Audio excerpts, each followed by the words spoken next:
میری واجب القدر پیاری ماں اور بہنوں، جس طرح کے اللہ والے نے لکھا کہ تمام جس طرح نبیوں سے سب نبیوں سے زیادہ شان اللہ نے میرے مصطفیٰ کو عطا فرمائی، اسی طرح سب ولیوں سے زیادہ شان اللہ نے غوث اعظم سرکار کو عطا فرمائی ہے۔ یہ غوث اعظم سرکار وہ ہستی ہیں، یہ اللہ والے وہ ہیں کہ بیٹھے تہن زمین تے پر سن دے نے سب دی بولی، بیٹھے تہن زمین تے پر دیداں لا مکاتے اساں ایویں نہیں پیر چم دے انہا اللہ والے آدے۔ یہ اللہ والوں کو اللہ نے ایسی طاقت ایسی شان عطا فرمائی ہے۔ اتنا ایمان والی میری بہنوں، جس طرح سب نبیوں سے افضل اعلیٰ جس طرح اللہ نے شان سے نوازا وہ میرے محمد مصطفیٰ کو نوازا، اور اسی طرح سب ولیوں سے اعلیٰ شان غوث اعظم سرکار کو اللہ نے عطا فرمائی۔ سبحان اللہ۔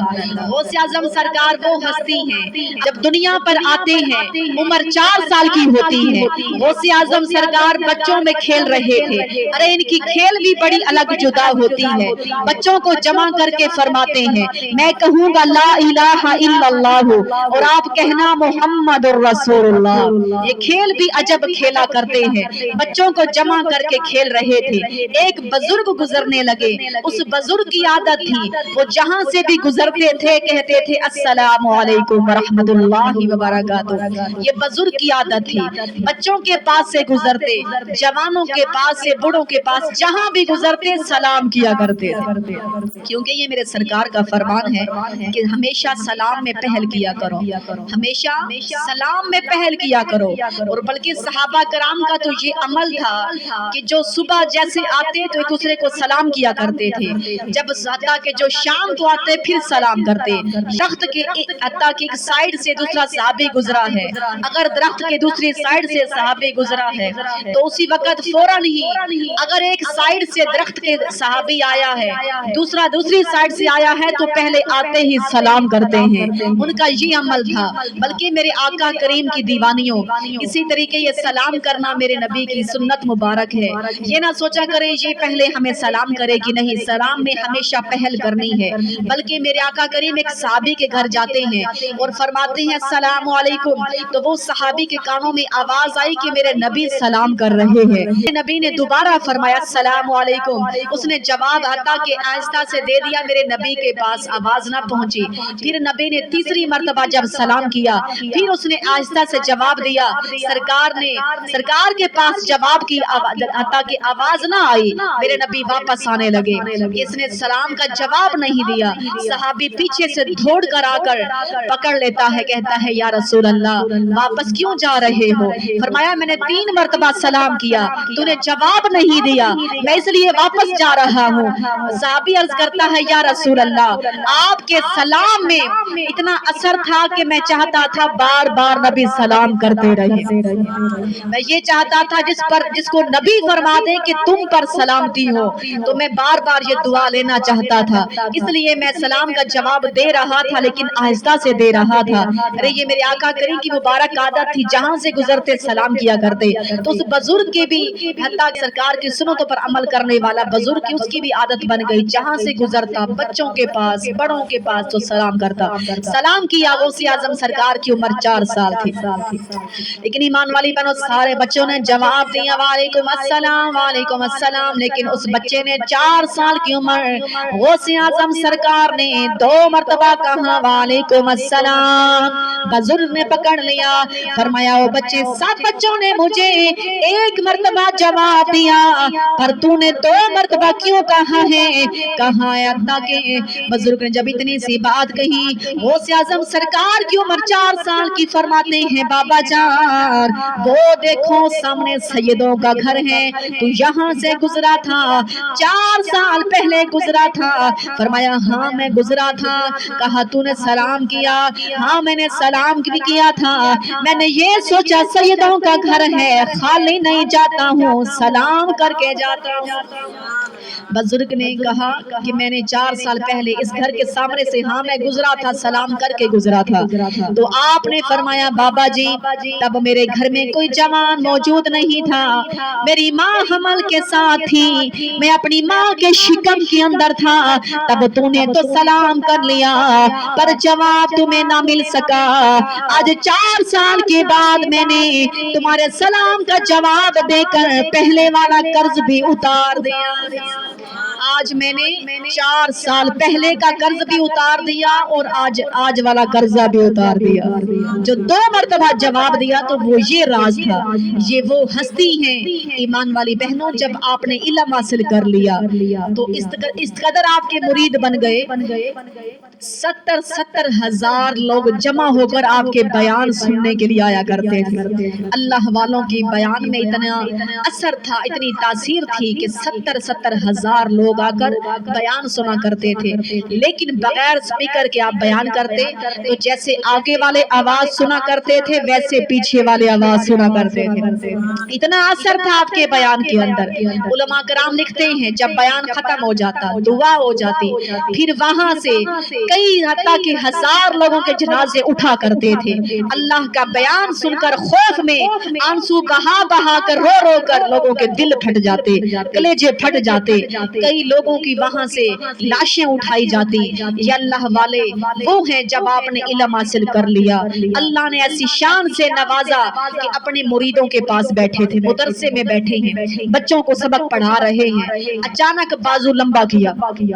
شاگردوں نے دیکھا کہ بازو کے اوپر سے پانی کے قطرے ٹپک رہے ہیں، شاگرد بڑے حیران ہیں، مرید پوچھتے ہیں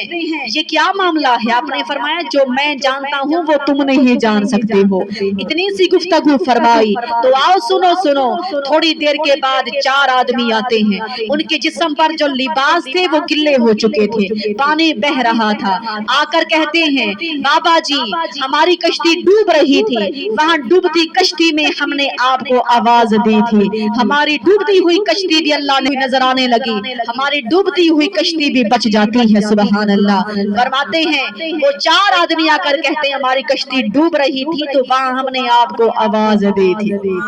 ہماری ڈوبتی ہوئی کشتی بچ گئی، پتا چلا یہ بیٹھے کہاں پہ ہیں اور ڈوبتی ہوئی کشتیوں کو بھی تروا رہے ہیں، سبحان اللہ، وہ بھی ڈوبتی ہوئی کشتیاں بھی تیرتی نظر آ رہی ہیں، یہ وہ اللہ والے ہیں، لیکن آج بھی ہاں کچھ لوگ اعتراض کرتے ہیں یہ اللہ والے کیا کر سکتے ہیں، لیکن آؤ ذرا سنو، اللہ نے قرآن کے اندر سورۃ النمل میں جس واقعہ کو بیان بھی کیا ہے، قرآن ذرا کھول لیں سمجھیں، سلیمان علیہ السلام دربار لگا ہوا، فرمایا کون ہے جو میرا حتیٰ کہ کچھ دیر کے اندر مجھے بلقیس کا تخت چاہیے، ایک جن آتا ہے کہتا ہے اللہ کے پیغمبر مجھے حکم دو، کیونکہ اللہ کے پیغمبر کے پاس یہ شان تھی، وہ جنوں پر بھی حکومت کیا کرتے تھے، ہوا پر حکومت تھی، اللہ کے پیغمبر نے فرمایا جا جن بتا کتنی دیر میں لے کے آئے گا، اس نے کہا دربار ختم ہونے سے پہلے بلقیس کا تخت لے کے حاضر ہو جاؤں گا، اللہ کے پیغمبر فرماتے ہیں نہیں یہ بہت دیر ہو جائے گی، مجھے اس سے پہلے چاہیے، دربار کے اندر سے ایک ایسا شخص اٹھ کر آتا ہے جس کے پاس اللہ کی کتاب کا کچھ علم تھا، مکمل بھی نہیں پڑھی، کچھ علم تھا، نام حضرت آصف بن برزخی تھا، قریب آ کر کہتے ہیں اللہ کے پیغمبر مجھے حکم دو میں تمہاری پلک جھپکنے سے پہلے بلقیس کا تخت لے کے حاضر ہو جاؤں، بلقیس کا تخت لے کے میں حاضر ہو جاؤں گا، بس پلک جھپکنے سے پہلے آ جائے گا، آپ نے حکم دے دیا، پلک جھپکنے سے پہلے تخت حاضر ہو گیا، فرمایا او اللہ والے یہ کیسے لے آئے ہو، یہ کیسے آ گیا، فرمایا اللہ کے فضل سے آیا ہے، اللہ کے کرم سے آیا ہے، آؤ ذرا سنو جن کے بارے میں رب نے فرمایا ہے ہم نے ان پر کرم نازل کیا ہے، اور نبی کے ولیوں کا جب ذکر آیا ہے اللہ نے فرمایا ہم نے ان پر فضل کبیر عطا فرمایا، جن پر صرف فضل تھا وہ پلک جھپکنے سے پہلے بلقیس کا تخت لے کر آ جاتے ہیں، تو جن پر فضل کبیر ہے، زیادہ فضل ہے، تو کیا وہ ڈوبتی ہوئی کشتیاں نہیں تروا سکتے؟ کیا وہ 12 سال کی ڈوبی ہوئی کشتیاں کو نہیں تروا سکتے؟ 12 سال کی ڈوبی ہوئی بارات کو نہیں نہیں دوبارہ زندہ کروا سکتے، یہ وہی اللہ والے ہیں جو بیٹھے تہن زمین پہ پر دیداں لا مکانتے۔ وہ جو دریا دجلہ پر عورت بیٹھی رو رہی تھی نا، یاد رکھیے گا غوث اعظم سرکار سیر کر رہے تھے، اس عورت کا رونا دیکھا برداشت نہ ہوا، کہا ماں جی کیوں روتی ہو؟ کہا روتی اس لیے ہوں 12 سال ختم ہو گئے، میرے جوان بیٹے کی یہاں سے بارات جا رہی تھی، بچوں جوان بیٹے کی بارات جا رہی تھی، اچانک سے کشتی ڈوب گئی، اس وجہ سے رو رہی ہوں، کاش کوئی ایسا نظر آ جائے جس میرے بیٹے کی صورت نظر آ جائے، میرے بیٹے کی صورت والا کوئی نظر آ جائے، اس دن سے روتی ہوں، یہیں بیٹھ کر دیکھتی ہوں، وہ میرے بچے کی جب سے بارات ڈوبی ہے دل کو چین نہیں ہے، دل کو سکون نہیں ہے۔ ارے جن کے بچھڑ جایا کرتے ہیں ذرا ان سے بیٹھ کر پوچھا کرو، جن کے ماں باپ دنیا میں نہیں ذرا ان سے قدر پوچھا کرو، جن کی اولاد نہیں ان سے اولاد کی قدر پوچھا کرو۔ ارے وہ عورت رو رہی ہے، آنسو بہا رہی ہے، اللہ کے ولی فرماتے ہیں، غوث اعظم سرکار فرماتے ہیں بھائی فکر نہ کر، آپ نے دعا کی اور فرمایا اللہ اس کے بچے کی دوبارہ 12 سال جو پہلے اس کی بچے کی بارات ڈوب چکی ہے، اللہ دوبارہ اس کو زندہ فرما دے۔ اللہ کے ولی کی دعا کا اثر تھا، 12 سال کے بعد وہ کشتی ڈوبی ہوئی تیرتی نظر آ رہی ہے، تو یہ وہی اللہ والے ہیں جو بیٹھے تہن زمین پر سن دے سب دی بولی۔ کس طرح حضرت بہلول دنا، اللہ کے ولی کا نام تھا حضرت بہلول دنا، دریائے دجلہ کے قریب بیٹھ کر پاؤں کے اوپر ریت کے گھر بنا رہے تھے۔ اکثر بچے دیہات میں آپ لوگوں نے دیکھے ہوں گے، گاؤں میں دیہاتوں میں ایسے پاؤں کے اوپر مٹی کے گھر بناتے ہیں، کوئی ریت کے گھر بناتے ہیں۔ یاد رکھیے گا اللہ کے ولی نے جب پاؤں کے اوپر ریت کے گھر بنائے نا، ایک بادشاہ کی بیوی سیر کر رہی تھی دریا کے قریب سے، گزرنے لگی تو کہتی ہے ارے بابا یہ کیا کر رہے ہو؟ آپ نے فرمایا دیکھا نہیں میں جنت کے گھر بنا رہا ہوں، جنت کے گھر بنا رہا ہوں۔ اللہ اکبر، جب اتنی سی بات سنی نا، اس بی بی زبیدہ نے کہا بابا کیا یہ آپ جنت کے گھر بیچتے بھی ہو؟ تو کیا فرمایا بی بی زبیدہ کہتی ہے اللہ کے ولی یہ بیچتے بھی ہو جنت کے گھر؟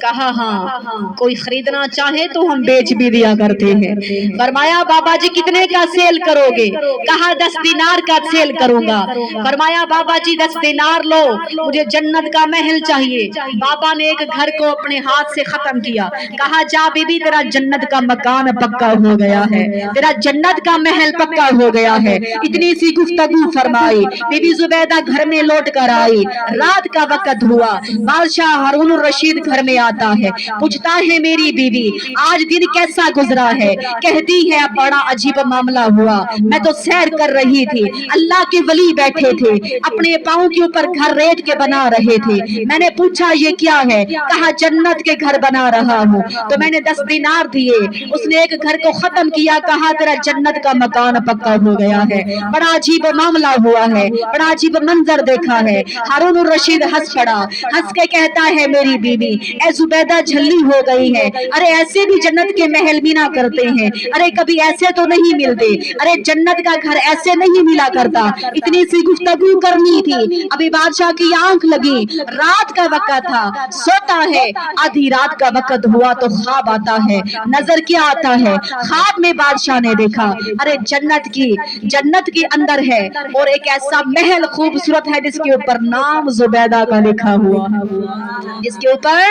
نام زبیدہ کا لکھا ہوا ہے۔ اب وہ بادشاہ اندر جانے کی کوشش کرتا ہے، فرشتوں نے کہا نہیں تو نہیں جا سکتا۔ ہارون الرشید کہتا ہے یہ میری بیوی کا محل، نام میری بیوی کا ہے، زبیدہ ملکہ کا نام لکھا ہوا ہے، ارے میری بیوی کا خریتا کہ میری بیوی کا محل ہے، اس پر میرا بھی حق ہے، میں بھی جا سکتا ہوں۔ فرشتوں نے کہا نہیں، جو خرید کر آئے گا وہی اس محل میں جائے گا۔